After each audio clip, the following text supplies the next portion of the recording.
14। یہ وہی تقویۃ الایمان کتاب کا حوالہ ہے. یہ دیکھیں،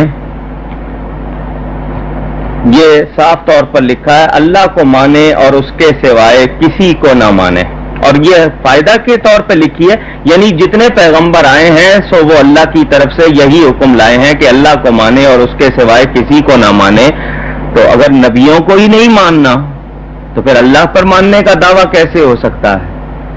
میری سمجھ سے یہ چیز بالا ہے کہ کس نبی نے انہوں نے تو یہ کہا کہ بھی ہم اللہ کے بندے ہیں، ہم پر وحی آتی ہے، اور جب تک رسالت کو نہ مانا جائے توحید پر ماننے کا کوئی تصور نہیں ہو سکتا، کیونکہ اللہ کی پہچان حضور صلی اللہ علیہ وسلم کے ذریعے ملی. ان سے پہلے دوسرے انبیاء جو دوسری قوموں کی طرف آئے اور یہ کہتے ہیں اللہ کے سوائے کسی کو نہ مانے، اور اس جملے کو اس کتاب میں کئی جگہ انہوں نے لکھا ہے. یہ دیکھ لیجئے اصل وہ جملہ ان کا کہ اللہ کو مانے اور اس کے سوائے کسی کو نہ مانے.